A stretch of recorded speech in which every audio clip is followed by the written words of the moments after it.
Oye, pero antes de que partamos con Vittorio, tenemos que agradecer a los que nos apoyan. Y partamos por AFP Cuprum. Piensan en el largo plazo.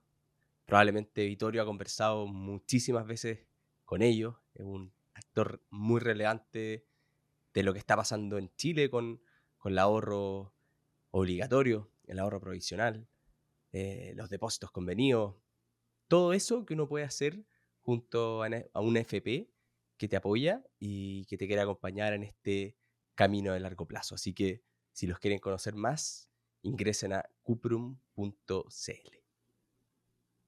Y Vittorio, un académico, por lo tanto sabe muy bien el valor de invertir en nuestro capital humano. De hecho, lo mencionó en la conversación sin que nosotros le dijéramos nada. La importancia de seguir aprendiendo, incluso él, que probablemente ya se podría jubilar si quisiera, no quiere hacerlo porque le encanta seguir aprendiendo, le encanta mejorar su capital humano y estudiar. Estudiar que también se puede hacer en la Universidad Autónoma de una forma un poco más estructurada, ya sea las carreras tradicionales o las nuevas carreras online. Si quieres saber más, admisión.uautónoma.cl. Ahora sí, bienvenidos. Animales. Bienvenidas y bienvenidos a Animales Financieros, el podcast donde buscamos la tranquilidad financiera y el crecimiento exponencial. Hoy con nuestro co-host, no por primera vez, pero tampoco recurrente, Fernando Gómez, y con un invitado de lujo, como es Vittorio Corvo, expresidente del Banco Central, académico y una de las voces más respetadas en el debate económico chileno. Hoy día vamos a conversar del libro El Puente, uniendo visiones para retomar la ruta del crecimiento de Chile, un esfuerzo en el que 17 economistas de distintas sensibilidades se sentaron a conversar y acordaron propuestas concretas para que Chile vuelva a crecer. Bienvenido, Fernando. Bienvenido, Vittorio. Muchas gracias. Muchas gracias, Pablo. Muchas gracias, Vittorio, por estar con nosotros. Una parte del currículum amplio de Vittorio fue profesor mío en la Universidad Católica, así que todo lo que es sede monetaria se lo agradezco a él. Así que gracias. eso, no podía dejar de pasar ese detalle. Gracias, Fernando. Pero volvamos al crecimiento en el libro y la urgencia del mismo. En el libro hablan que la última década Chile ha crecido per cápita del orden del poco menos del 1%. Y la década anterior, terminada hasta 2023, la década anterior crecíamos al orden del 3,7%. Si tomamos los números del Banco Central, eso significa que en la realidad que pasamos del 2013, de un PIB per cápita de 15.753 a 16.827 dólares al 2023. Si hubiéramos mantenido el ritmo de crecimiento, habríamos estado en 22.654. Esto sacando los números del Banco Central, o sea, un 35% mayor. Muchas veces hablamos o escuchamos que las políticas no están tan malas porque crecer un poquito más, un poquito menos, al final igual crecemos, pero seríamos en promedio un 35% más rico. Y por lo tanto, creo que eso hace y demuestra la relevancia del tema de lo que ustedes hicieron con este libro. Y para iniciar eso, y parte de lo que tratan ahí del diagnóstico es ¿qué nos pasó? ¿Qué nos frenó por esta época? ¿Es solo coyuntura externa? ¿Cuánto es responsabilidad de nosotros? ¿Por qué de una década a otra, que veníamos a 3,7, que seríamos 35% más ricos, ahora nos estancamos?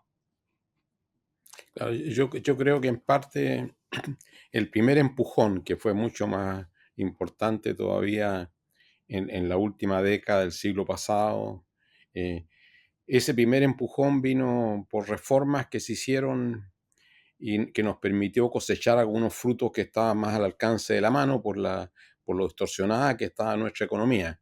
Entonces, ese primer empujón nos sirvió mucho el hecho de haber avanzado gradualmente a estabilizar la economía, a crear un sistema financiero más robusto, que nos ha permitido navegar muy bien en muchas crisis. O sea, pocos países tienen el récord nuestro de que prácticamente desde la primera mitad de 1980, o sea, el 86, 85, 86, no hemos tenido ningún accidente de envergadura en el sistema financiero, no lo puede decir ni siquiera Estados Unidos o Europa, y para qué decimos otros países de América Latina y en desarrollo.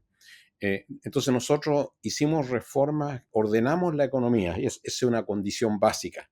Y segundo, tuvimos un gran empuje de la apertura al comercio como país, o sea, nos beneficiamos de las grandes ganancias de eficiencia porque éramos una economía muy aislada, que tratábamos de producir todos nosotros en una escala muy pequeña. Entonces tuvimos un gran empuje inicial. Ese empuje inicial fue perdiendo fuerza porque ahora había que buscar otras oportunidades para aumentar productividad. Las primeras ganancias de productividad estaban más cerca de la mano. Las levantamos en forma más fácil desde el punto de vista de ganar productividad porque eran cosas obvias que había que hacer. Pero las que siguieron después fueron cada vez más difíciles. Y eso incluye el trabajo que se hizo empezando con el presidente Frei Ruiz Tagle y siguiendo con el presidente Lago en infraestructura. Eso nos dio otro empuje porque teníamos un cuello de botella importante en la infraestructura. Pero en los últimos años nos hemos confundido un poco. Primero pensamos de que el crecimiento estaba asegurado, con lo cual el crecimiento ha pasado a tercero o cuarto orden en las prioridades de los gobiernos. Han habido gobiernos que han dicho que lo que hay que hacer ahora es redistribuir, ya crecimos ya, hay que redistribuir. Pero para redistribuir se requiere tener una torta que permita redistribuir, pues si no estamos redistribuyendo donde le va a tocar un pedazo muy chico de la torta a cada uno. Entonces nos olvidamos de dar la importancia que tiene el crecimiento. Y todas estas necesidades que hemos tenido en los últimos años, nos estamos haciendo cargo de una forma u otra de avanzar en educación, no en la mejor forma posible, lo que se ha hecho especialmente con la educación universitaria, lo que se ha hecho también avanzar en salud, avanzar en pensiones, eso requiere recursos. Y los recursos vienen del crecimiento. O sea, ahora nos está apretando el zapato por el hecho de que nos quedamos con un crecimiento paupérrimo que no solamente frustra el desarrollo, frustra las oportunidades individuales, sino que las oportunidades también para dar bienes públicos que cada vez demanda más la población, por el envejecimiento de la población, aumenta la demanda por salud, aumenta la demanda por servicios también de esparcimiento, mejores comunidades. Eso requiere recursos. Y los recursos, la mejor forma de generar recursos con crecimiento. Entonces nos olvidamos del crecimiento, no estuvo en la agenda, la última administración no estuvo ni en la agenda al comienzo, y la anterior, digamos, desde 2013, 2014, desapareció de la agenda, y el presidente Piñera, aunque lo tenía en la agenda, pero pudo gobernar 18 meses porque después le vino un estallido social que le quitó el mandato, le robó más de la mitad del mandato. Totalmente. Ahora, pareciera ser, y en ese sentido creo que es muy oportuno este trabajo, que ahora la palabra al menos crecimiento está en la boca de todos los candidatos que estamos viendo a la moneda hacia en la elección que vamos a tener a fines de este año. Para que algo tenga impacto, tiene que ser más o menos transversal. ¿De dónde nace la idea? ¿Cómo se juntan para convocar gente de distintas sensibilidades para llevar esto a, ojalá sea nuevamente la línea que conduzca los distintos programas políticos que nos vayan a gobernar en adelante? Claro, yo creo que la idea fue de Rob Leaders, que está muy activo. Rob Leaders invitó a un grupo. Entonces yo estuve entre los que invitó. Puede que haya invitado a otros y no hayan aceptado, pero fue un grupo de 17 personas, todos con formación profesional, la mayoría de ellos con estudios en las mejores universidades en Estados Unidos o en Europa. Y ese grupo tenía un mandato. El mandato era ponernos de acuerdo en políticas que fueran aceptables para todos. Tenían que ser por unanimidad los 17. Que fueran aceptables para todos y que contribuyeran a retomar el crecimiento. Y nos pusimos como meta un crecimiento entre 3,5% y 4%. ¿Qué se requiere para eso? Entonces, identificar políticas que nos permitan avanzar en esa dirección. Y yo creo que ahí hubo una discusión, trabajamos en más de un año, entonces hubieron conversaciones largas, conversaciones que siguieron después de las reuniones que teníamos cada 2 semanas o una vez a la semana cuando estábamos en las etapas en las cuales ya estábamos avanzando hacia el documento final. Y el único requisito, como digo, fue que sean propuestas que sean aceptables por todos. Si hay un veto, esa propuesta no va. Entonces yo creo que eso sirvió a tener un set que hay un acuerdo total en las áreas en las cuales hay que trabajar. Y fue muy rica la experiencia, porque en esta experiencia había gente que tenía experiencia en distintas áreas del sector público. Eso conocía gente del sector público, también en el mundo académico, o habían estado en el sector público antes, o habían estado en comisiones, entonces tenían un trabajo previo. Entonces eso nos permitió intercambiar opiniones desde el comienzo, fundadas, con muchos estudios que se habían hecho, y esa fue la génesis. Entonces la invitación vino de Rolf Luders. Y cómo me encantó el objetivo claro, creo que eso es muy importante en un gobierno, en una organización, en lo que sea. 3,5, 4%. Me suena, si lo logramos es muy bueno. Pero después me imagino un análisis parálisis de todas las cosas que se podrían hacer. ¿Cómo fueron esas conversaciones iniciales? ¿Trataron de dividir los distintos mundos en los que se podría hacer alguna política distinta? ¿Cómo priorizaron?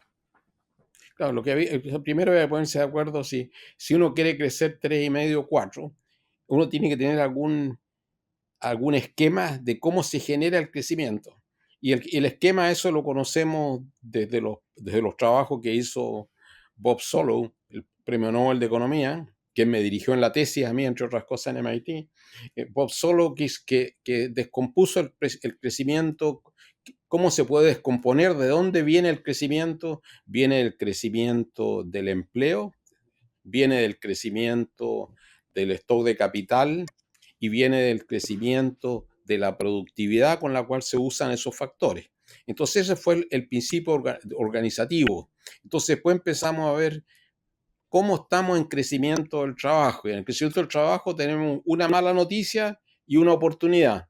La mala noticia es que el crecimiento de la población en Chile, donde sale la fuerza de trabajo, ha ido decreciendo en forma importante. O sea, la proyección es que el crecimiento de la población la próxima década va a ser 6 décimas por año.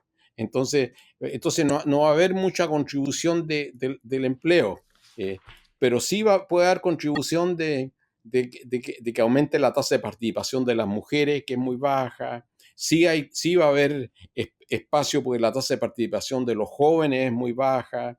Sí hay espacio porque hay mucho que mejorar en el capital humano que viene incorporado a las personas, porque nosotros hemos descuidado un poco la formación.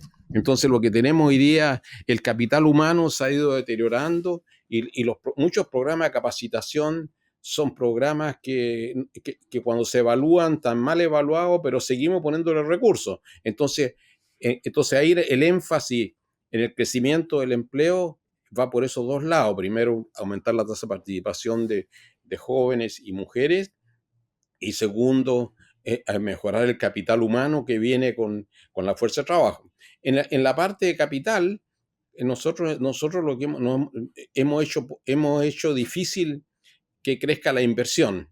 Y sin inversión es muy difícil, primero, que no aumente el estado de capital, pero también es muy difícil que aumente la productividad, porque mucha de la inversión viene incorporada a nuevas tecnologías.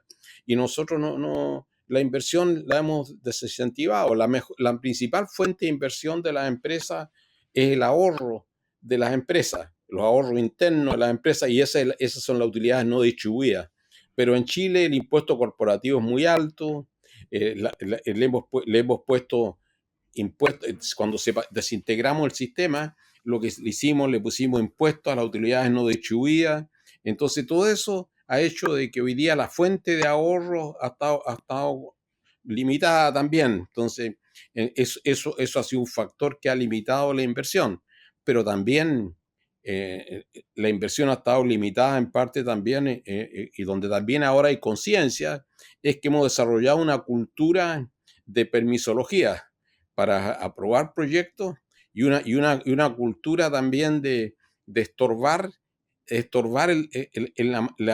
desarrollo de los proyectos. O sea, y eso es transversal, pasa en las municipalidades, como pasa también en los permisos sectoriales, y tenemos un problema, pasa también hoy día en forma importante en los permisos medioambientales, que son proyectos que cada vez toman más tiempo, y no solamente se ha individualizado, hay habido estudios de la Comisión Nacional de Evaluación y Productividad en esa dirección, hay estudios que ha hecho la OECD en esa dirección, el último informe del Fondo Monetario sobre Chile también saca el problema.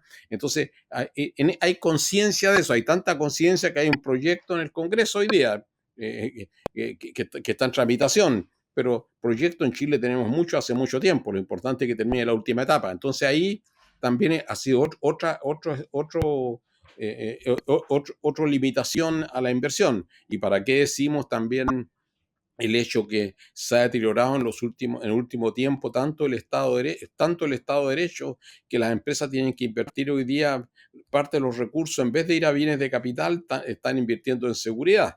Entonces yo creo que hay un deterioro del ambiente de la inversión. Entonces nuestras propuestas van más que todo desde el punto de vista de agilizar permisos, cómo mejorar la eficiencia del Estado en ese sector.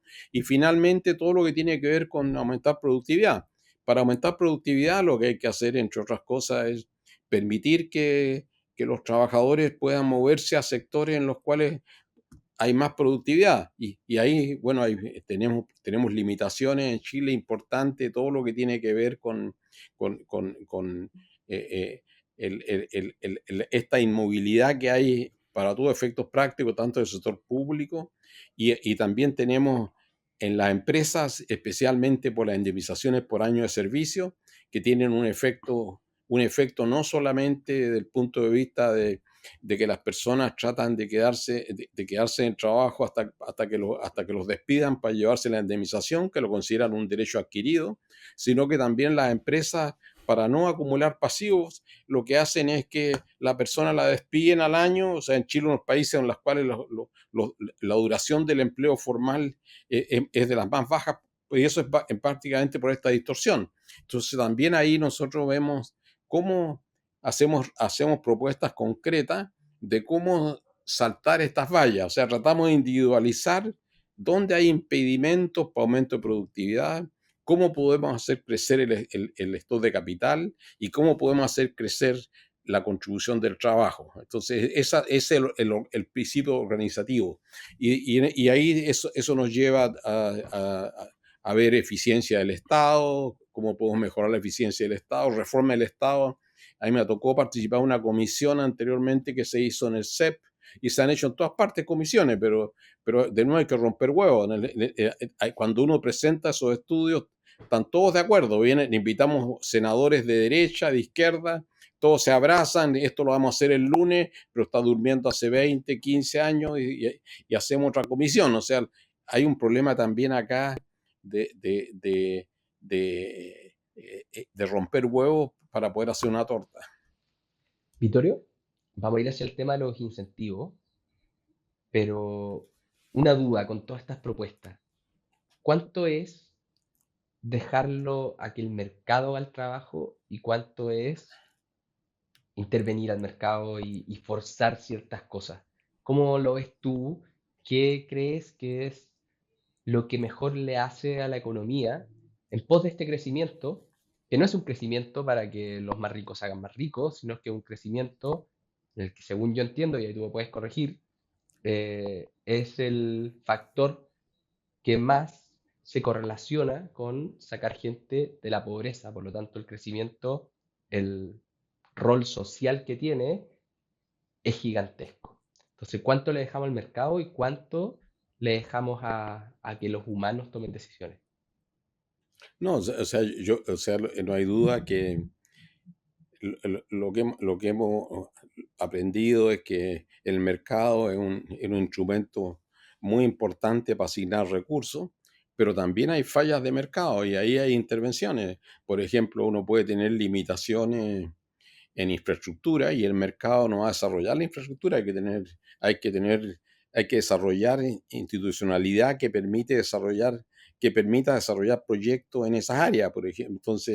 Entonces yo creo que esto requiere evaluar.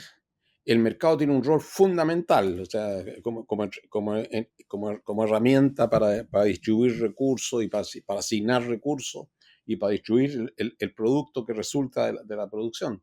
Pero también tiene un rol, sin ninguna duda, de intervención de la política pública. Hay para ambas cosas. Entonces, yo soy de los que me crié y la economía que aprendí las dos cosas. Aprendí las tremendas ventajas del mercado, aprendí las tremendas ventajas que tienen algunos sectores, el sector público en infraestructura especialmente, regulación, políticas macro, o sea, pero también me enseñaron a mí las fallas del mercado y las fallas del Estado. Entonces, hay que combinar estas cosas y uno con la vida, uno lo va aprendiendo. O sea, a mí me tocó trabajar en muchos países, en África, en América Latina, en Asia. Entonces, uno ve experiencia y en esa experiencia uno va aprendiendo que incluso los coreanos, o sea, en el estudio que hicimos en los 80 en Corea. Corea era un país que todos los miramos hoy día como un tremendo éxito, pero Corea tenía un ingreso per cápita paupérrimo comparado con el nuestro. Pero Corea también cometió errores porque de repente Corea se pasaron de revoluciones y lo que hicieron ellos fue un rol importante del Estado en desarrollar industrias ganadoras y se quedaron con puros burros. Entonces tuvieron una tremenda crisis a comienzos de los 70, de los cuales salieron porque aprendieron con cuidado. Entonces hay que estar consciente de ambas cosas, pero si uno, hay muchas de estas cosas que uno los puede hacer en Chile con incentivos adecuados para que lo haga el sector privado, pero también hay un rol del Estado. ¿Qué rol es más importante del Estado que fijar las reglas del juego y respetarlas? Por ejemplo, el Estado falla en Chile en su labor fundamental hoy día, que es todo lo que tiene que ver con el Estado de Derecho. Sin Estado de Derecho es un costo tremendo para desarrollar negocios. No, tremendo. Además que has nombrado varias veces la palabra incentivo. Ahí veo a Pablo, cada vez que escucha la palabra incentivo se acuerda de Charlie Munger, el partner de Warren Buffett, fallecido Claro. recientemente. Sí, exactamente. Y tú entremos por ejemplo al tema laboral que decía. La estructura actual lleva a situaciones que son muy dañinas como economía. Una informalidad mucho mayor que la que tiene la OCDE y obviamente la que nos gustaría tener. Y aunque uno podría decir no es lo que se debiera hacer, pero la realidad es que es una rotación y por lo tanto, como bien dicen en el libro, de la fuerza laboral al interior de la empresa que hace que la gente no aprenda, no desarrolle las capacidades tal vez específicas para perfeccionarse en eso. Y parte lo asocia a el alto costo de contratar y para qué despedir, que entre paréntesis en este minuto en el Congreso hay diputados promoviendo que no sean 11 años, que sean todos los que sean, que es una cosa distinta a lo que ustedes están promoviendo. Y nombra y eso produce los incentivos a lo que estabas hablando. Y nombras también el tema de que hay que romper huevos. Ahora, ¿cómo se logra no sé si lo conversaron, llevar esto a la práctica desde un punto de vista político? Se necesitan consensos muy grandes para cambiar eso, porque los intereses creados son fuertes. En el libro nombran algunos ejemplos, algunos países que lograron revertir eso. ¿Cómo lo lograron ellos, por ejemplo? No, claro, o sea, nosotros en el libro y también aprendiendo otras experiencias, es que esto se puede introducir en el margen para las nuevas contrataciones. Entonces, a medida que la población va envejeciendo, va a tener más contratos cada vez de esta forma. O sea, para resolver ese problema de economía política es eso. Igual que cuando se ha alargado la edad de jubilación, se ha logrado el capital político para hacerlo, pero que va a empezar a operar 5 años desde ahora, pero pasar la ley desde ahora, para que esté la regulación clara y uno tenga el horizonte. Entonces, muchas de estas cosas, la ingeniería política requiere transar, y esa transacción se ha hecho generalmente así, o sea, en el caso de estas reformas laborales, que empiece en el margen, las nuevas contrataciones. Las nuevas contrataciones van a tener otro taxímetro. La otra gente ya tiene derechos adquiridos, que va a ser difícil cambiarlo porque requiere eso, es romper contratos. Entonces, pero hacerlo en el margen, así lo han hecho los países, hacerlo en el margen. O sea, todos los contratos nuevos son así. Otro de los puntos que nombraste fue el tema de los impuestos a las utilidades retenidas, al final del día el impuesto corporativo. También desde el mundo político y sobre todo en los últimos años hemos escuchado mucho que necesitamos hacer reformas tributarias en pos de recaudar más para hacer una serie de reformas sociales, etc. ¿Cómo se compatibiliza un menor impuesto corporativo con recaudar más?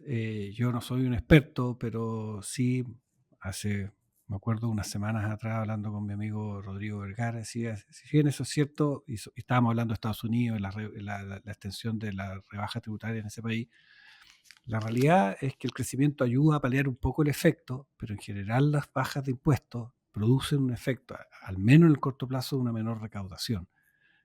Esto, por lo tanto, habría que compensarlo de alguna parte, o al final del día sería, o tú crees que el crecimiento que eso llevaría compensaría relativamente rápido el poder sacar esto adelante. No, eso lo discutimos en la comisión y el acuerdo transversal es que esta baja de impuesto corporativo que nosotros sugerimos bajar del 27 al promedio de la OCDE, que es 23,6. En ese caso, lo que nosotros sugerimos es también que sea compensado. Entonces, esa compensación tiene que venir de... La compensación ideal es el hecho de que ampliemos la base tributaria. En Chile la gente empieza a pagar impuestos a la renta con un nivel de ingreso muy alto. O sea, en el resto del mundo uno empieza a pagar y eso también contribuye a la formalización, porque tenemos los datos de las personas, se formalizan mucho antes. Entonces aumentar la base tributaria es una sugerencia. Otra sugerencia: quedan todavía en Chile muchas exenciones, que entre ellas hay algunas que son simbólicas hoy día, pero por ejemplo, ¿por qué tenemos la renta presunta que se aplica tanto en el transporte público como en la agricultura? Cuando hoy día tenemos los avances tecnológicos que permiten estimar la renta en mucho mejor forma. Entonces, todavía quedan muchos hoyos. Han habido misiones del Fondo Monetario, estudios hechos por especialistas locales. ¿Dónde están las oportunidades? Entonces, yo creo que nuestro acuerdo transversal fue que el crecimiento ayuda, pero no cubre todo el hoyo, como tú decías, y decía que Rodrigo, concuerdo con lo de Rodrigo Vergara. Entonces, que lo que vas a requerir también es buscar compensaciones. Entonces, y lo vas a hacer a la velocidad que puedas dar una señal clara e irse moviendo en esa dirección y buscando compensaciones, porque no podemos matar la estabilidad macroeconómica, que es un principio básico, y ahí hay acuerdo transversal en la comisión también. Eso está entre los acuerdos que estaban todos de acuerdo. Por eso que está en el informe, de que sin estabilidad el resto es música. O sea, tiene que tener estabilidad, o sea, tiene que tener estabilidad macro, pues también para eso contribuye las cuentas fiscales ordenadas. Entonces, cualquier baja de impuestos tiene que ser compensada de manera... Parte de la compensación viene por el crecimiento, pero no alcanza. Entonces va a requerir también buscar otras fuentes de ingreso que sean menos dañina para el crecimiento. Dentro del mundo de impuestos, y probablemente para mucha gente es una de las propuestas que yo creo más innovadora o más fuera de la caja, por lo menos de lo que se conversa aquí en Chile, es, voy a ponerlo de alguna forma, reemplazar mucho los programas sociales por lo que ustedes llaman ahí el impuesto negativo. De tal forma de que Si yo trabajo y ponen el límite de los 600.000 pesos, más bajo de los 600.000 pesos con una tasa ascendente de subsidios, fondos que tengo un impuesto que en realidad me pasan plata, después tiene un plató, ¿no es cierto? Y después y por lo tanto ahí tendríamos como una cadena que va desde que los primeros puestos me llega plata hasta que termino pagando la marginal que corresponda. Para la audiencia, que probablemente no todos se van a leer el libro, pero los animamos a leer el libro de todas maneras y vamos a dejar el link correspondiente en el capítulo. ¿Puedes elaborar un poquito eso y los beneficios y por qué eso sería financiado tal vez de alguna forma reemplazando muchos de los 500, 700 programas sociales que hoy día tenemos? Claro, primero, los programas sociales que tenemos hoy día, muchos se duplican, hay evaluaciones muy negativas de muchos de ellos, pero es difícil cortar el árbol. Entonces yo creo que esta es una forma de mejorar la eficiencia con la cual uno llega a los grupos que quiere favorecer, que es los que están bajo un cierto umbral de ingreso para que tengan un nivel de vida decente. Pero también resuelve otro problema. O sea, hoy día hay propuestas de crear un sueldo vital, que el salario sea lo necesario para que la persona pueda llevar una vida predefinida, un cierto estándar. Bueno, eso sería un desastre para el mercado laboral, pues sería un desastre para el empleo formal en las pymes.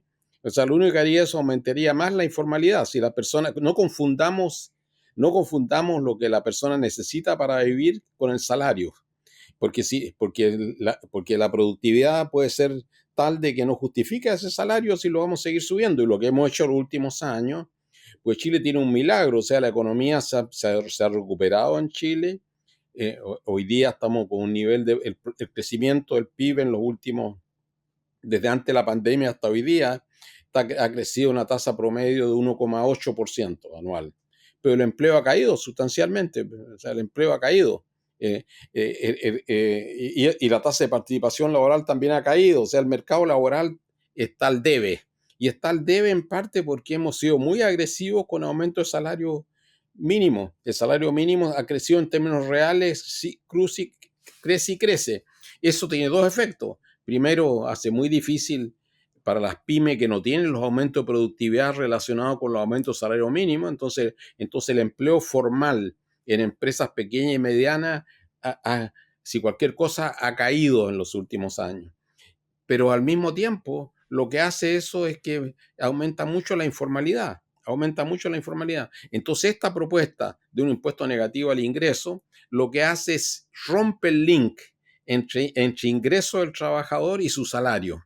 Entonces, antes también tratábamos de romper el link entre el salario y el paquete que recibía indirectamente, porque no recibía ni ingresos, recibía prestaciones. Ahora démosle los recursos a que la persona decida en qué gasta. ¿Por qué le vamos a dar este programa, este otro programa, que la administración es muy cara, que la persona decida? Y usemos el sector privado donde va a ir a comprar las cosas que quiere comprar con ese ingreso. Entonces también tiene la ventaja que rompe esta ligazón y eso permite en forma importante tener un mercado también laboral más eficiente, aumenta la formalización, porque uno tiene que declarar los ingresos para ver dónde está el ingreso. Entonces va a aumentar la formalización. Entonces este impuesto negativo al ingreso, que también lo tiene Estados Unidos, está operando, no es solamente que lo haya inventado Milton Friedman en algún momento, sino que también se usa en Estados Unidos. Entonces yo creo que tiene una tremenda ventaja en el caso chileno, porque nosotros hemos tratado de ayudarle a la gente de bajo ingreso, decidiendo un burócrata qué es lo que debe tener, y para eso hemos creado un programa detrás de otro. Y estos programas está documentado que una parte grande de estos programas terminan financiando la burocracia y no llegan a las personas. Y eso está evaluado, hay evaluaciones una detrás de la otra, pero no se cortan los programas. Entonces acá esto se financia en gran parte cortando programas que ya está hecho los estudios, que ese programa está muy mal evaluado. Bueno, no hay por qué reemplazarlo, por eso que siguen ahí todavía. Bueno, aquí hay una sugerencia concreta en un área en la cual nos puede permitir en forma importante resolver ese nudo ciego que tenemos. Y como digo, hoy Mi día pre- lo que me preocupa más a mí, me preocupa más es la discusión que hay hoy día. O sea, se está discutiendo propuestas no solamente de tener negociación salarial ramal, donde el mundo se ha movido en otra dirección. Eso es verdad para el siglo XIX, pero la discusión, los aumentos de productividad hoy día son a nivel de empresas y dentro de sectores. Entonces no puedes tener negociación por rama, pero al mismo tiempo lo que se está haciendo hoy día también se discute cada vez más como distorsionar el mercado laboral. Por ejemplo, como digo, este sueldo vital, que es una propuesta de uno de los candidatos a la presidencia y también se discute en el Congreso, tener un sueldo vital que le dé un ingreso adecuado, pero sueldo vital, si no va con productividad, va a crear una distorsión brutal, vamos a crear más informalidad. Tremendo tema. Nosotros nos gusta hablar mucho de capital humano por el lado de como visto desde el punto de vista del trabajador, de todos los ingresos que va a recibir a futuro.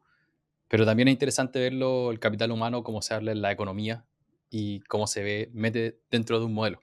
Y parte de lo que mencionan también en el libro es cómo mejoramos ese capital humano, en parte porque, por ejemplo, hay mucha, ¿cómo se llama? Como literatura funcional, ¿cómo se llama ese concepto? Que la gente no está suficientemente educada para ser productiva hoy día en el sistema chileno. Analfabetismo funcional. Eso, Claro, analfabetismo funcional. ¿Cómo son las propuestas para mejorar ese problema? claro, o sea, primero, igual como hablábamos recién de los programas de ayuda a los grupos de bajo ingreso, también tenemos en Chile una serie de programas de capacitación, pero también la evaluación de muchos de esos programas es muy negativa. Entonces lo que necesitamos en eso es, lo que nosotros proponemos es reformular estos programas con vista a entregarle las herramientas que requiere el trabajador para funcionar en la economía de esta década. Entonces, muchos de esos programas lo han inventado oferentes de esos programas para captar algunos subsidios del Estado, transferencias del Estado. Todo lo que también nosotros hay que hacer una reingeniería de los programas de formación, eso es para la fuerza de trabajo hoy día. Y para la fuerza de trabajo que sigue, en Chile tenemos un problema gravísimo en la formación de capital humano para el futuro, por el daño que hemos hecho al sistema educacional. El sistema educacional en Chile, si comparamos con otros países siempre nos comparamos con la OECD, nos encanta compararnos con la OECD, pero con la OECD la única cosa que podemos compararnos bien es las cuentas fiscales y la institucionalidad del Banco Central. En las otras siempre salimos perdiendo, salimos muy abajo en la competencia. Entonces, y ahí lo que nosotros necesitamos claramente, y hay una propuesta concreta también en el libro, tiene que ver con cómo mejoramos la educación. Eso parte por darle más independencia a los directores de colegio y que no tengan que gastar hasta 60% de su tiempo llenando formularios a los directores de colegio que le pide la administración central, darle mucho más autonomía, también mejorar la remuneración de los profesores, haciendo economías en otras partes del presupuesto de educación. Entonces, hay que también preocuparse de los arbolitos, de las matas que van a ser árboles en el futuro, pero los árboles que ya existen hay que podarlos y esos árboles hoy día en la fuerza de trabajo que ya está en la fuerza de trabajo y esa gente hay que mejorar la capacitación. Y la capacitación en Chile, como digo, la hemos dejado completamente desarticulada de lo que se requiere hoy día. ¿Para qué hablamos con los avances que hay en todo lo que es digitalización y inteligencia artificial, las necesidades cognitivas que deben tener los trabajadores hoy día? Y en todas las comparaciones internacionales, en esto salimos re mal si nos comparamos con otros países.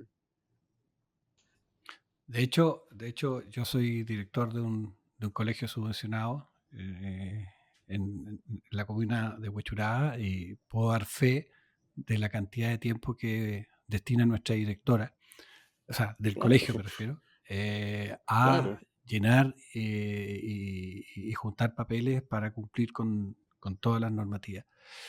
Y Claro. dado esa experiencia, nosotros en una escuela, o sea, vamos de pre-kinder a octavo, hay dos cosas que son bien interesantes que salen en el libro. Uno, un dato, que siempre hablamos de educación y pareciera que no hemos hecho nada al respecto, pero en el mismo libro sale que nosotros gastamos el 6,6% del PIB en educación, aporte público y privado, y cuando la OCDE es solo 4,9%. Y por lo tanto, en ese tema, todo pareciera que estamos muy bien. Sin embargo, cuando vemos los resultados medidos por PISA y las distintas mediciones, y para qué ese tema que salió ahora recientemente del analfabetismo laboral de personas ya adultas en Chile, que es bien dramático, los resultados son bastante malos. Y uno de los temas que ustedes tocan ahí en el libro, que obviamente va relacionado con lo de las nuevas generaciones, los árboles que están creciendo, como tú recién decías, es que un porcentaje muy alto, probablemente porque votan o porque presionan más, se ha ido a la educación superior y se han dejado y gradualmente menor hacia abajo hasta que la educación inicial, estamos hablando de los 3 años, que usando el lenguaje de inversión, el retorno de largo plazo probablemente al capital es el más alto, se ha dejado de lado. Ustedes, parte de lo que proponen es de alguna forma de redireccionar eso para que en el tiempo también ese tema se vaya corrigiendo, ¿no? Así es. Entonces nosotros, por ejemplo, como bien dices, en Chile no es un problema de cuánto gastamos en educación, es un sector en el cual gastamos bastante más que la OCDE, pero lo gastamos mal. Y lo gastamos mal porque, entre otras cosas, eh, es una inversión privada muy rentable, la educación superior, y nosotros la estamos subsidiando. Entonces ahora tenemos, ¿no es cierto?, lo que se ha hecho con la educación universitaria gratuita. Teníamos antes un sistema que había que perfeccionarlo a lo mejor de crédito, pero era una inversión muy rentable, ¿sabes? Porque hay un premio, hasta hoy día de hoy hay un premio. Entonces pero yo creo que ahí claramente un área en la cual nosotros ahí hacemos propuestas en dos direcciones. Primero, creemos que tenemos que avanzar decididamente en la educación temprana, entre los 0 y los 3 años. Entonces ahí hay estudios muy profundos que los ha desarrollado el profesor de la Universidad de Chicago, Jim Heckman, que es un premio Nobel, Jim Heckman, que muestran la tremenda rentabilidad de la educación temprana, porque ahí se desarrollan las capacidades cognitivas, y profesores de Harvard, profesor de Stanford, que muestran, pero el pionero en esto fue Jim Heckman. Y eso, entonces yo creo que ahí tenemos que nosotros avanzar más en salas cunas universal, pero sala cuna que no es para dejar al niñito con juguetes, sino que sala cuna en la cual se desarrollen las capacidades cognitivas de los niños. Entonces estamos gastando los recursos acá arriba en la educación superior, donde hay rentabilidades privadas importantes, estamos transfiriendo recursos allá, y abajo, donde verdaderamente hay oportunidades muy grandes de desarrollar a los niños, que es la población de mañana, quedan fuera del sistema. Y entonces yo creo que la propuesta nuestra va mucho también de preocuparse de la educación temprana, juntándolo con las salas cunas, y también ver cómo nos bajamos esta bicicleta peligrosísima que tiene que ver la educación universidad gratuita, donde el mundo se estaba moviendo en la otra dirección, pero acá empezamos nos confundimos la década pasada y terminamos con este engendro que tenemos hoy día que usa recursos y es poco rentable socialmente, pero sí personalmente es rentable para los que invierten en educación universitaria. Un tema, y me voy a anclar de lo que acabas de decir de la educación universitaria, que se ve comúnmente en Chile, es que cualquier política tiene que ser para todos. O sea, una educación gratuita para todos. Voy a inventar lo que sea, que tenemos subsidio para todos. Parte de eso, yo creo, es que también lo tocan en el libro, es que si miramos el Gini bruto, por decirlo así, no quedamos tan mal parados. Pero después de las transferencias, y no sé si es solo por el para todos, quedamos re mal parados porque nosotros no avanzamos nada y los otros avanzan 10, 15 puntos. Es parte para todo, es parte porque nuestra burocracia se come mucho de los recursos que destinamos a las transferencias. ¿Cuáles son todas las razones y cómo se podría abordar para que no avanzáramos 2 o solo 3 puntos, sino tal vez no llegar a 15, como probablemente los que avanzan más, pero avanzar 10? No, o sea, lo que decíamos al comienzo, por ejemplo, del impuesto negativo al ingreso, eso permitiría que los recursos no queden en la burocracia, sino que los recursos van a los que más lo necesitan. Entonces yo creo que eso va en esa dirección también. También como tú decías al comienzo, o sea, si uno va a subsidiar con recursos limitados, tiene que subsidiar a los grupos que más lo necesitan. No puede hacer estos subsidios universales, pues los recursos no están y no ayuda a resolver el problema de distribución de ingresos. Entonces yo creo que, como tú muy bien dices, si comparamos el Gini bruto antes de la intervención de impuestos y transferencia, en Chile es bastante parecido al de otros países de la OECD. La gran diferencia está después de la intervención del Estado, porque la intervención del Estado acá no hace mucho para mejorar la distribución del ingreso, le ayuda muy marginalmente, pues las transferencias son ineficientes y algunas de ellas están muy mal diseñadas. Y esto queda fundamentalmente, muchas de estas transferencias quedan, es una manguera que está llena de hoyos. Llega poco cuando uno quiere regar una planta, llega muy poco a la planta que quiere regar. Si quiere regar la planta de los más pobres, tienes una manguera que no tenga tantos hoyos, pues se pierde todo el agua en el camino. Y aquí se pierde casi toda el agua en el camino. Entonces terminamos mal usando los recursos porque no hace nada con la distribución del ingreso. Es un tema que está muy aceptado, que lo ha nombrado la OECD por mucho tiempo. Nosotros lo ha nombrado el Banco Mundial, lo ha nombrado el Fondo, en estudios que se han hecho por muchos, y muchos estudios chilenos, partiendo por los estudios que hizo incluso el PNUD en el estudio dirigido en ese momento por Valdo Larrañaga. Eso está documentado, pero no sé, pero si cualquier cosa lo hemos hecho peor ahora todavía con esto de dar educación universitaria. Cada vez más ahora queríamos subirle a todos en la universidad, queríamos que todos tuvieran gratuitas. Entonces podemos economizar mucho, no dar solo a los últimos deciles. O sea, ¿por qué queremos botar plata en los últimos deciles? Que los deciles más altos que ingresan. Creo que muchas de estas políticas hacen mucho sentido. Me pasa por lo menos cuando lo leo. Pero me imagino que en la práctica es cuando se pone más difícil, cuando un candidato tiene que tomar esto y decir, esta es mi idea de campaña. Y también se critica mucho en los últimos años y quizás décadas de que hemos caído un poco más en el populismo, en este tipo de propuestas que son más cortoplacistas. ¿Cómo podemos cambiar eso? ¿Cómo podemos volver a pensar en políticas de largo plazo y no pensarlas, sino que instaurarlas y aplicarlas y que duren 5, 10, 20 años en vez de 4? Claro, o sea, primero ayuda a documentar las cosas y documentarlas. Por eso que este es un trabajo transversal. Entonces, documentar donde hay amplio acuerdo. Esto es amplio acuerdo. Aquí no hay nadie que discrepe de los 17 economistas que están ahí, algunos con experiencia en el gobierno de Michelle Bachelet II, otro con experiencia en el gobierno de Piñera, otro con experiencia en el Banco Central, otro con experiencias diversas en comisiones, subsecretarios. Entonces, esto es transversal. Entonces, primero, ayuda a tener algo. Nosotros creemos que este es un grano de arena para llevar la discusión hacia dónde debiéramos movernos con las políticas públicas.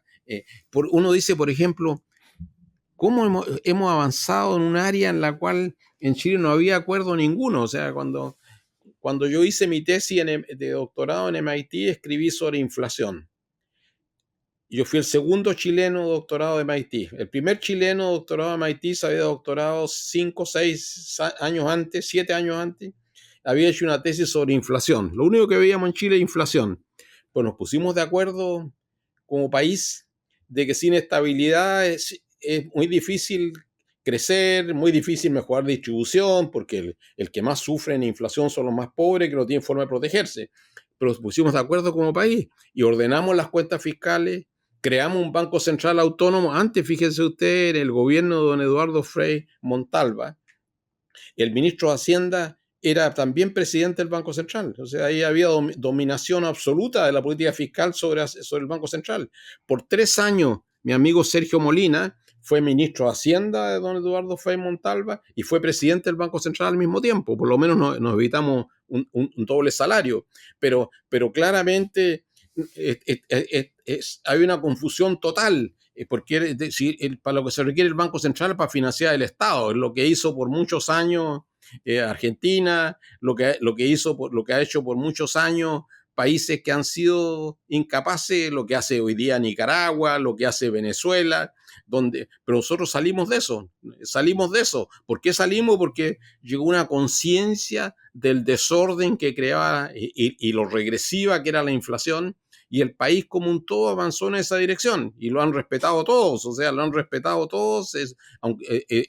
y ha ganado una gran credibilidad el Banco Central, ha ganado credibilidad la regla fiscal y ha ganado credibilidad el Consejo Fiscal Autónomo para monitorear esto, ha ganado credibilidad la Comisión de Mercado Financiero para regular que el sistema financiero, controlar la estabilidad financiera, que es una de las causas de las crisis macro y de las altas inflaciones. Hemos avanzado en esa área, pero ahora también hay que avanzar en estas otras áreas en las cuales también estamos limitados, limita el crecimiento y las posibilidades de desarrollarse de la población. Ahora, en la regla fiscal se respeta el concepto, pero no se ha ido ganando como flexibilidad, por ponerlo de una forma suave, es su cumplimiento, ¿no? Claro, pues se ha avanzado en el sentido también que hoy día hay que explicar, y cuando uno explica se pone colorado. Entonces, incluso el ministro de Hacienda se enojó porque el Consejo Fiscal Autónomo le dijo: señor, aquí usted tenía un compromiso y no lo cumplió. Entonces, tiene que dar explicaciones. Y en el pasado no tenía que explicarle a nadie, Entonces, yo creo que por lo menos y el hecho que el Consejo Fiscal Autónomo se ha empoderado, lo escucha el Congreso, entonces yo creo que hemos avanzado. Y Chile hoy día tiene una deuda de 41,7% del producto, pero si pensamos en el promedio de los países emergentes es 75,9%, Estados Unidos es 123%, Japón es 200, es 2 veces y media el PIB.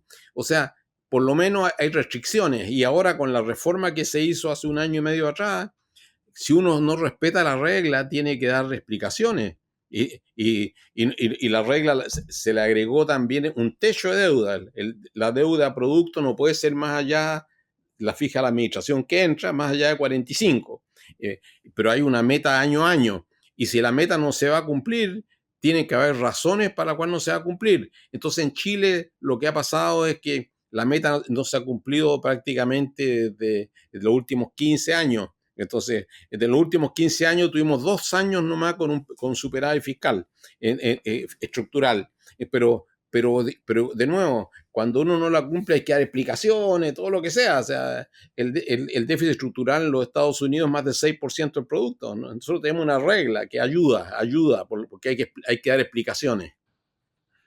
Yo creo que el trabajo que hicieron en estas páginas es tremendo. Hay políticas que las encuentro increíbles. Y ojalá que el granito de arena se convierta en un gran saco y que remezca ciertos lados y se puedan implementar de estas cosas. Pero yo me siento en riesgo. Yo me siento en riesgo por lo que tú estás comentando, de que nos hemos desacelerado, de que ya no sabemos si estamos alineados en estas cosas tan transversales como la inflación, en que vemos que el Estado probablemente no hace la mejor asignación de recursos con lo que se gasta en educación, con las transferencias, y nosotros no nos podemos quedar esperando y tenemos que tomar decisiones, porque el tiempo pasa y si el tiempo pasa vamos a perder el interés compuesto que se podría generar en todo ese periodo. ¿Qué le recomendarías tú a la comunidad para que se cubra de todos estos riesgos? Para que ojalá que si todo esto se arregla, sea una externalidad positiva que nos dé un empujón hacia vivir mejor. Pero que si estas cosas no llegan a funcionar por parte del Estado, nosotros podamos estar más protegidos en nuestra economía personal, familiar, para poder tratar de vivir sin estrés, que es hacia donde nosotros Claro, queremos apuntar. ¿Cómo lo ves tú como en un consejo más personal, quizás, a las sí, personas sí, que sí, nos sí. escuchan? Primero, siempre hay que ser prudente, entonces no hay que sacar cuentas alegres, o sea, el país no, hoy día con el estado de cosas que tenemos, no podemos crecer más allá del 2% en forma sostenible mientras no acometamos reformas como las indicadas en nuestro estudio del puente.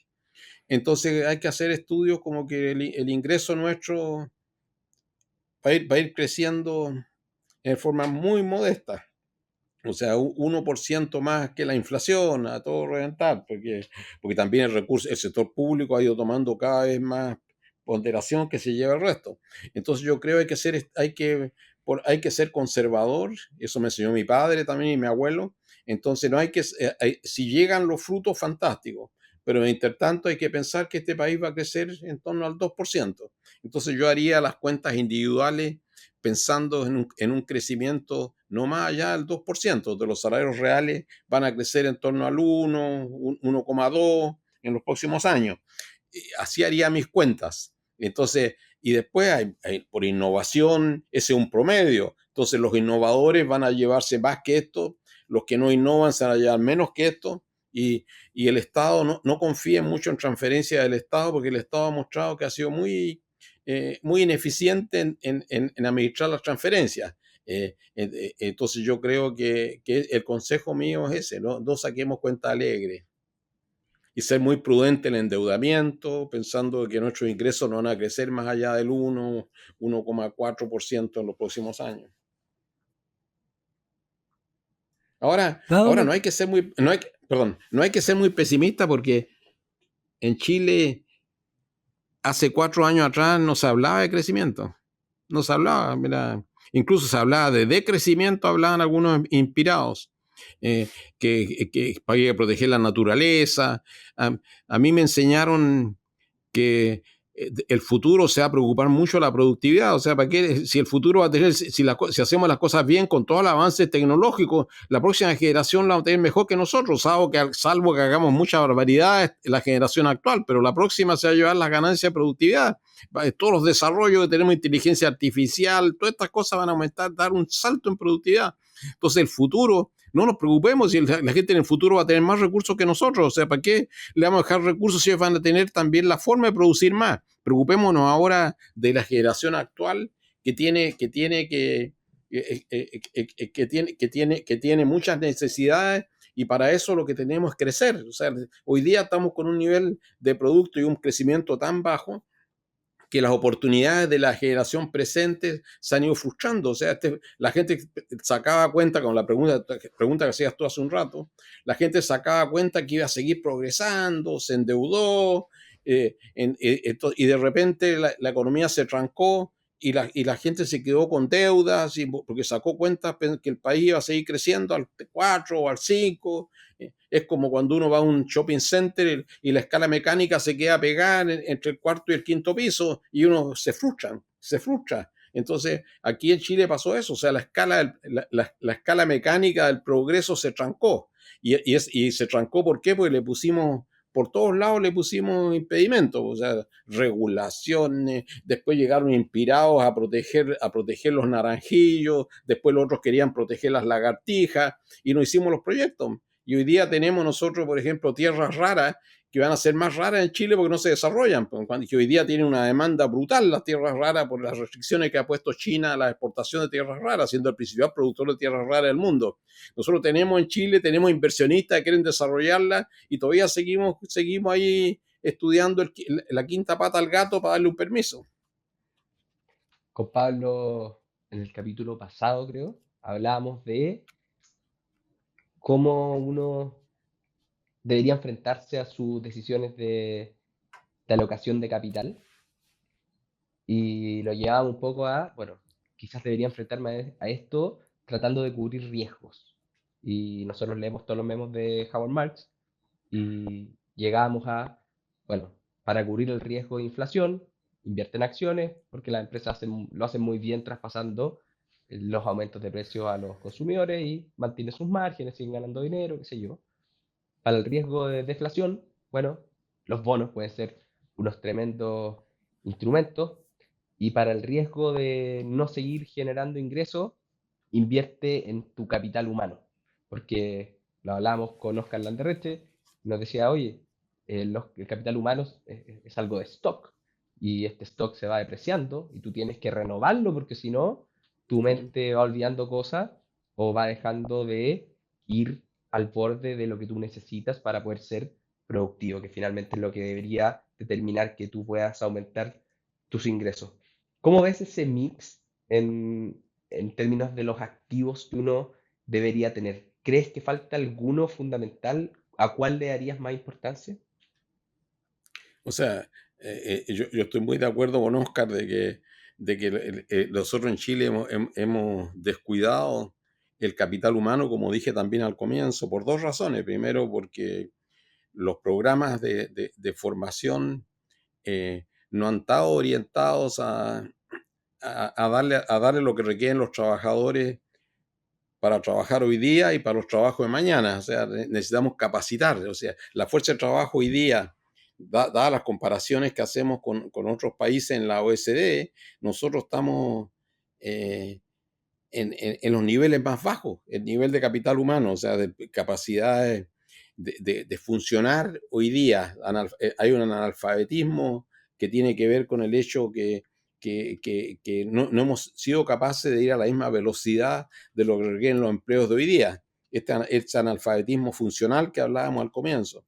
Entonces yo creo que es verdad, o sea, uno tiene que proteger su capital, y no es solamente el capital financiero, que ustedes lo acaban de decir muy bien. El capital financiero uno lo puede proteger, ¿no es cierto?, si hay periodos de deflación, lo puede proteger más con bonos, porque las tasas de interés van a bajar y eso va a valorizar los bonos.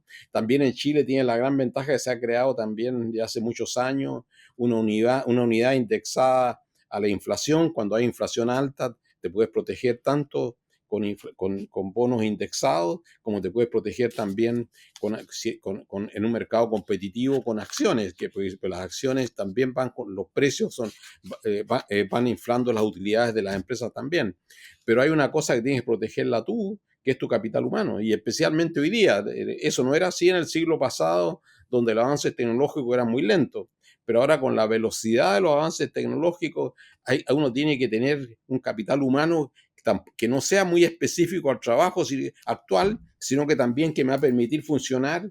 Estoy comprando un seguro. Si mañana porque la empresa que estoy quiebra, quiero tener un capital humano que me permita tener otras opciones de trabajo. Si lo único que sé yo, que he trabajado toda mi vida en una industria textil y no sé hacer nada más, mejor que me empiece a capacitar en alternativas de empleo que puedo tener mañana, aprender cosas nuevas. Y eso es invertir en capital humano para ser más resiliente, especialmente a cambios estructurales importantes. ¿Qué es lo que hacen los médicos? Lo que hacemos los economistas. O sea, yo terminé de estudiar hace muchos años y yo invierto una parte importante todos los días en estudiar. O sea, papers nuevos que han salido. Y a mi edad yo invierto mucho en capital humano. O sea, no estoy uso parte de mi capital humano que he acumulado hasta ahora, pero también protejo mi capital humano. O sea, no estoy haciendo las mismas cosas que hacía hace 5 años, o hace 10 años, o hace 15 años, o hace 20 años, lo cual mantenerse al día. El trabajador igual, mantenerse al día significa aprender nuevas skills, nuevas capacitaciones que le permitan funcionar mañana. Es una diversificación de portafolio para un trabajador. Oye, ha estado tremenda la conversación, creo que podríamos seguir por mucho rato más.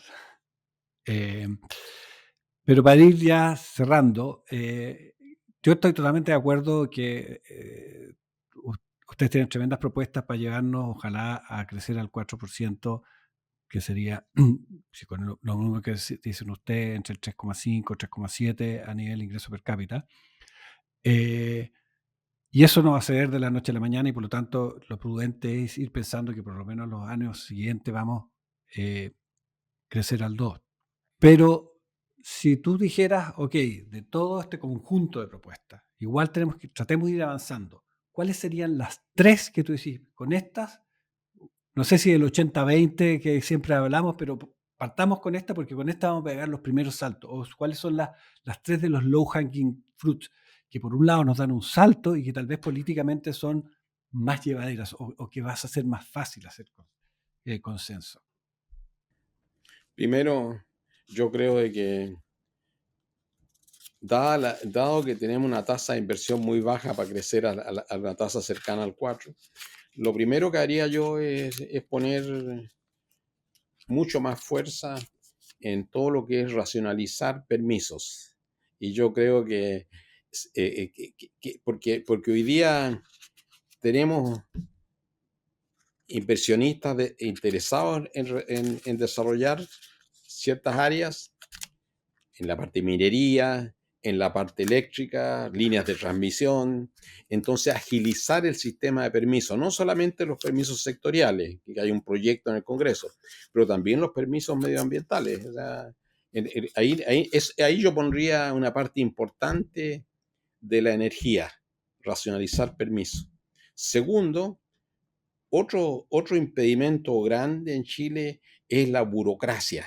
Entonces yo creo pondría énfasis en nuestras propuestas de no podemos tener 26 ministerios, cada uno con su burocracia. Entonces tener casi un focos en el sector público más reducido, con superministros que tengan varios de los ministerios actuales como subsecretaría.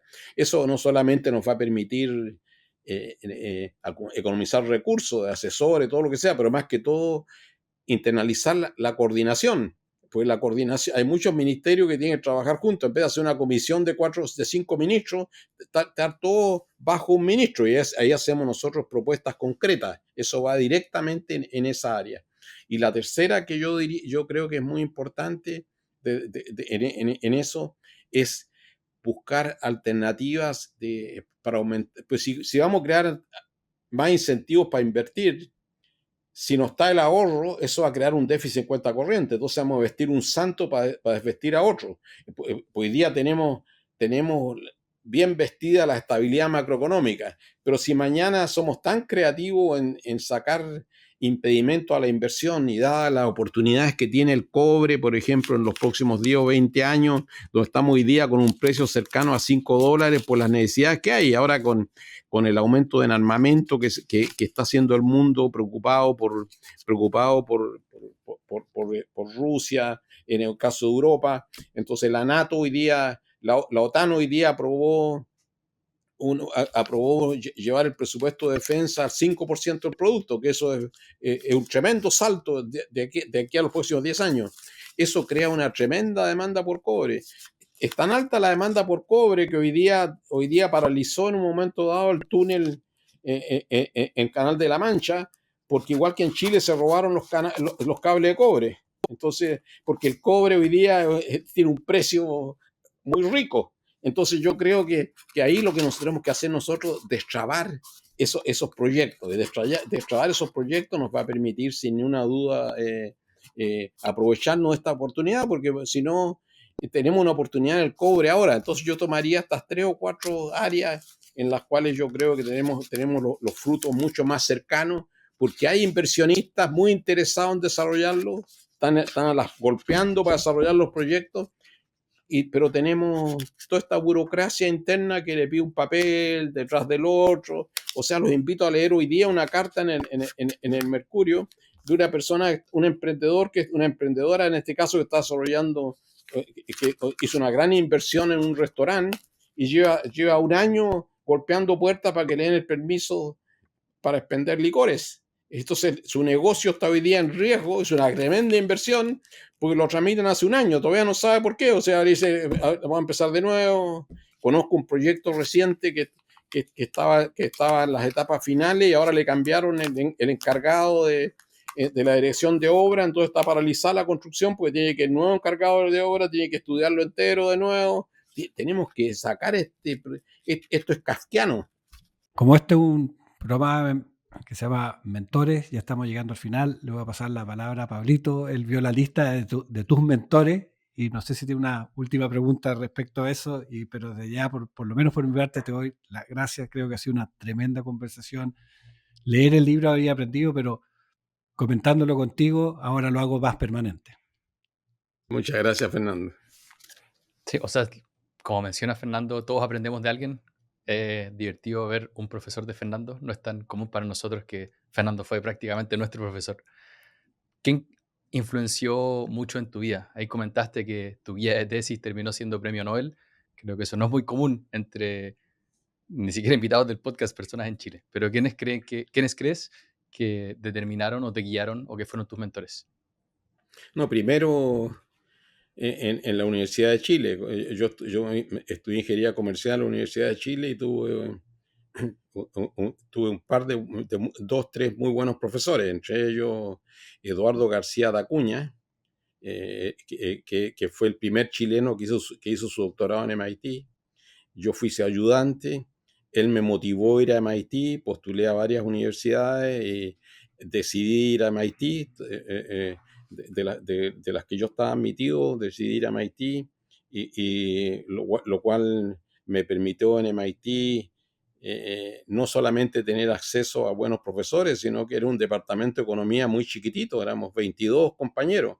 Entonces pude interactuar muy bien con los profesores, o sea, los profesores te invitaban a la casa, había tuve la suerte de educarme en una universidad tremendamente amigable, y de esa época, o sea, tomé varios cursos con Paul Samuelson, otro premio Nobel de Economía, tomé cursos con Franco Modigliani, otro premio Nobel de Economía. Franco me invitó a que dijera un proyecto que tenía él con Bob Solow en otro país. No fui porque queríamos volver a Chile en ese momento. Pero, entonces tuve una muy buena educación en MIT, muy buena educación. Y muy buenos compañeros, o sea, compañeros de curso de los 22, hay 2 premios Nobel, de los 22 que éramos en el curso, Bob Schiller, que enseña en Yale, y Bob Merton, que enseña en la Sloan School de MIT. Entonces, y otros compañeros también, o sea, compañeros del curso anterior o del curso que sigue. Joe Stiglitz estaba 2 años más arriba. Entonces tuve la suerte de ir a una muy buena universidad, pero una universidad que te trataba muy bien, o sea, trataba muy bien a los estudiantes, había un ambiente, eso fue para mí, me abrió los ojos de la forma en la cual del espíritu que había en la universidad. Eso me sirvió mucho, y después me sirvió mucho la vida, o sea, me sirvió también, fueron mentores míos, bueno, algunos casi compañeros, o sea, mi jefe en el Banco Mundial fue un estudiante que había estado un año antes que yo en MIT, Stanley Fischer, que murió hace poco. Stanley era una persona excepcional, o sea, aprendí con Stanley ya estando viejo yo, aprendí con Stanley de que yo dirigía la parte macro del Banco Mundial, era el vicepresidente él, y cuando había que hacer un estudio, entonces lo primero que hacía, nos juntábamos en la oficina de él a las 8:30 de la mañana. Bueno, ¿qué quieres estudiar y por qué? Ponme las ideas. ¿Qué cosas son los 2, 3 puntos? No quiero 20 páginas, 30 páginas, y a uno lo obligan a pensar en poner su idea en una página y media, todo reventar, el resto no lo aceptaba. Entonces eso me enseñó ya a los 40 años, 45 años, me enseñó la importancia de focalizarse. Antes de empezar a escribir, ¿cuáles son los 2, 3 puntos que tú quieres sobre los cuales querés escribir. Nosotros hacíamos más que todo papers relacionados con policy, evaluación de programas de ajuste y cosas así. ¿Cuáles son los 2-3 mensajes que querés dar? Y eso me dio una disciplina que la uso hasta el día de hoy. Cuando voy a escribir sobre algo, primero, ¿cuáles son las 2-3 cosas que quiero escribir? Después empiezo a armarlo. Entonces aprendí mucho también de Ann Kruger, con la cual trabajé en un par de proyectos en National Bureau y publicamos cosas juntos. De nuevo, una persona con las ideas clarísimas, inventora de todas estas cosas, de buscadores de renta que andan buscando oportunidades, pero también me tocó trabajar con gente que me sirvió mucho de ir fijando mi carrera.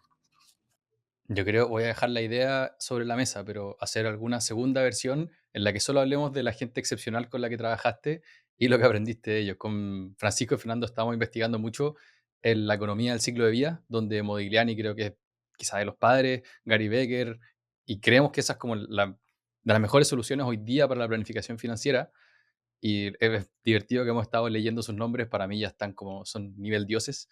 Qué loco haberlos tenido como compañeros. Pero te damos muchas gracias también, Vittorio, por llegar hasta acá, a nuestros auditores. Estaremos todas las semanas con ustedes. Seguiremos aprendiendo, buscando la tranquilidad financiera y ese crecimiento exponencial. Así que nos vemos. Muchas gracias a ustedes también, muchas gracias a ustedes y éxito en el programa. Y hacen una gran labor de difundir ideas que le permiten a las personas desarrollarse en la vida. Ideas tan buenas como las de hoy día. Así que muchas gracias, Vittorio, y nos estaremos Muy viendo. generosos, muy generosos. Gracias. Gracias. Muchas gracias.